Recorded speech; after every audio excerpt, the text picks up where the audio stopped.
Hey, what's going on, everybody? This is Daryl, DJ Tank Dilla, back with another video. And we already got Rambo in here, but back with another video.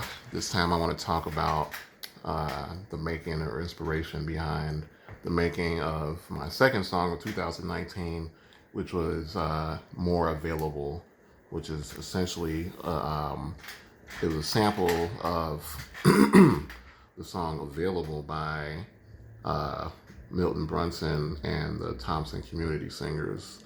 Available is, I would say, it's definitely a classic in the gospel church and with gospel music. A lot of the music of the Tommies is considered like classic church gospel music.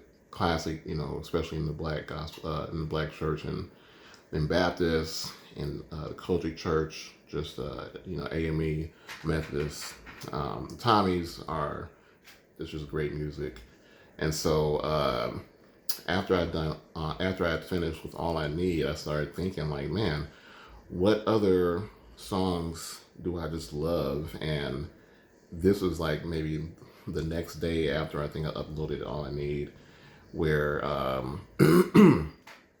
Available came to mind, and Available came to mind because it's a song that has a lot of words in the beginning, and the words are really beautiful. And being in a choir, you have to really like commit to learning these words, and uh, you make up little mnemonic devices to remember the words, especially while you're singing.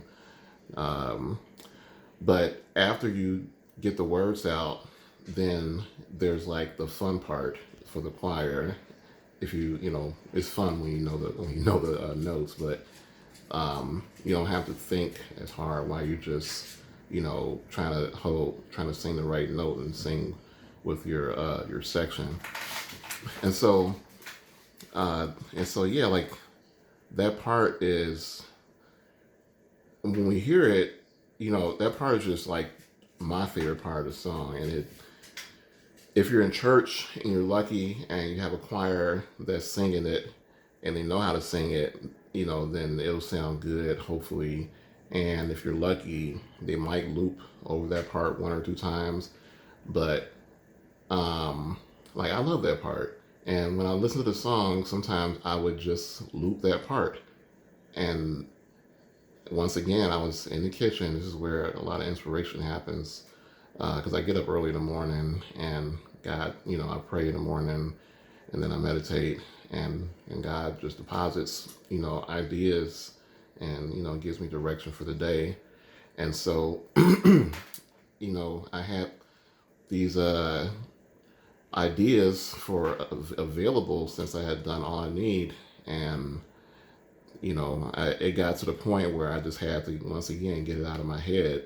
It's like if I don't get these songs out of my head, like I can remember them for a little while, and I've made up little tricks for me to help remember songs in the times where I can't jot them down. And I know I have forgotten a lot of songs, but in this case, once again, went up and booted up my machine and got my little sound card going and recorded the sample of a loop, and I chopped up the different parts because I knew that in this idea that I had, um, the song has its own sort of deliberate pacing. If you remember the song, or if you think about it, it's very sort of deliberate. It's like 1, 2, 3, do, do, do,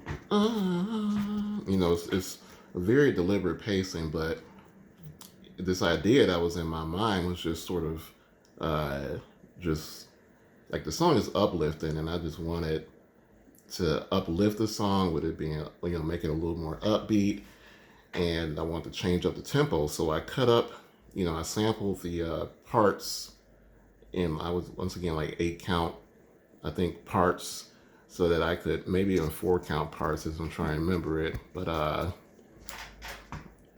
one, maybe two counterparts. And I guess at this point, I'm trying to remember exactly what I was, what I was doing. But the point is, I, had this beat in mind, and that's how the song goes. It's kind of, boom, boom,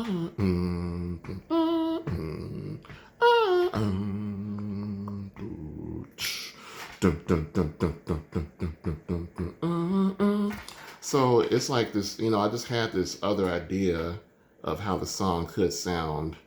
And it took a little while, and this, once again, this was still early, and I took some time with this because I learned that a challenge with sampling music is working with the song, and you often have to contend with the drum beat that's in the in the song versus what you might want.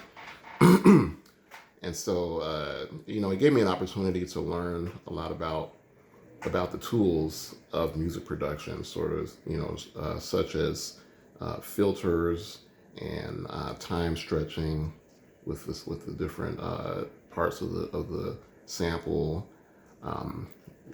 keeping the tempo right, trying to cut out little, like for instance, the sample. I might want the sample to play for a certain length of time, and then I might cut out just before that. So that's another example of time stretching. But it helped me learn a lot about editing and about applying, I'd say, a lot of key concepts that are involved in music production. And I was really happy with how it came out. I thought it was going to be too much bass, and this is once again another song that shows like my my love of bass and hip hop. I'm trying to think if the bass and all the sort of, especially near the end of the song, all the kick drums that I put, I don't know if that's attributed to hip hop or not, but with that song, I wanted the beat to follow along with the singing of the voices. Like, I didn't want the beat to really be competing with the song. I mean, I realized at the end of the song, I kind of like went a little bit wild with the drums, but that was just what I was feeling. But still, it's like the song has like its own little wave. Like, if you can think of the first part where sopranos go up, it's like, ah, and then the rest of the choir comes along, and it's kind of like going down the slope of the wave, and then the sopranos lead us back up, and then the rest of the choir follows back down. And so that's what I wanted the drums to do too, to do that same little following pattern. But yeah, and then I had fun with it. So yeah, that was more available. I might actually do a part two of that, because I just love the song so much, and I've done a couple other remixes on some of my songs, so why not? So that was the inspiration for more available. Look for more to come. All right, thanks. Bye.